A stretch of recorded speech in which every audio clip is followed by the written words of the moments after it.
अचानक आधी रात को मायरा दादीसा को फोन करके घर के पीछे वाले गार्डन में मिलने के लिए बुलाती है। दादीसा हैरान हो जाती हैं कि आखिर इतनी रात गए मायरा उन्हें क्यों बुला रही है। जब दादीसा वहां पहुंचती हैं तो मायरा गंभीर अंदाज में उनसे बात करना शुरू करती है। दादीसा उससे कहती हैं, मुझे तुमसे उम्मीद है कि तुम अभीरा की बेटी हो, इसीलिए तुम भी उसकी तरह समझदार होगी। मैं चाहती हूं कि तुम इस बिखरे हुए परिवार को दोबारा जोड़ने में मेरी मदद करो। दादीसा की बात सुनकर मायरा भावुक हो जाती है और कहती है, आपने ही हमेशा सिखाया था कि रिश्तों को उतना ही खींचना चाहिए जितना उन्हें संभाला जा सके, लेकिन आपने इन रिश्तों की डोर को इतना ज्यादा खींच दिया कि अब वह टूट चुकी है।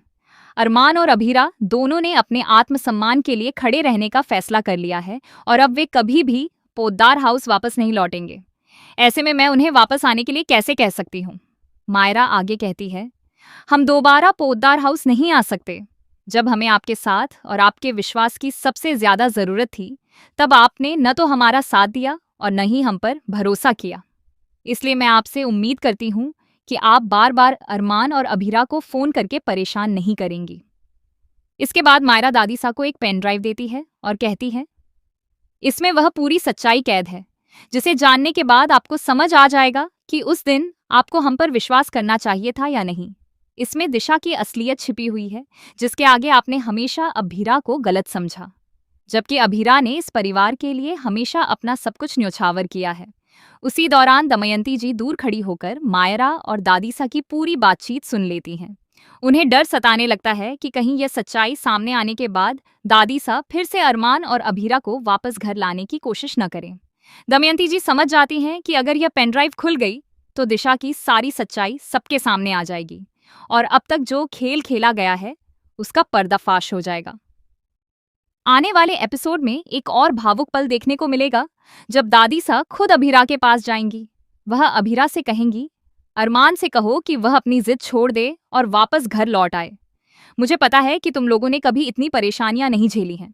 आर्थिक मुश्किलों का सामना करना पड़ रहा होगा और परिवार की कई जरूरतें भी होंगी, लेकिन इस बार अभीरा का जवाब दादीसा को चौंका देगा।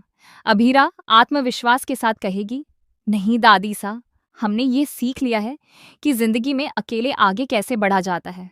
मुश्किलें जरूर हैं, लेकिन अब हम अपने आत्मसम्मान से समझौता नहीं करेंगे। हमने अपने दम पर जीना सीख लिया है और अब पीछे मुड़कर नहीं देखेंगे। अब कहानी में सबसे बड़ा सवाल ये है कि क्या दादीसा पेनड्राइव में मौजूद सच्चाई देखकर अपनी गलती का एहसास करेंगी? क्या दिशा की असलियत पूरे परिवार के सामने आ पाएगी? क्या दमयंती जी इस सच को बाहर आने से रोकने की कोशिश करेंगी? और सबसे महत्वपूर्ण, क्या अरमान और अभीरा कभी पोद्दार हाउस वापस लौटेंगे या फिर अपने आत्मसम्मान के साथ एक नई जिंदगी की शुरुआत करेंगे? आने वाले एपिसोड्स में जबरदस्त ड्रामा, बड़े खुलासे और भावनात्मक उतार चढ़ाव देखने को मिलने वाले हैं, जो दर्शकों को अंत तक बांधे रखेंगे। अब देखना बेहद दिलचस्प होगा कि इस परिवार की टूटी हुई डोर दोबारा जुड़ पाएगी या फिर यह दूरियां हमेशा के लिए रिश्तों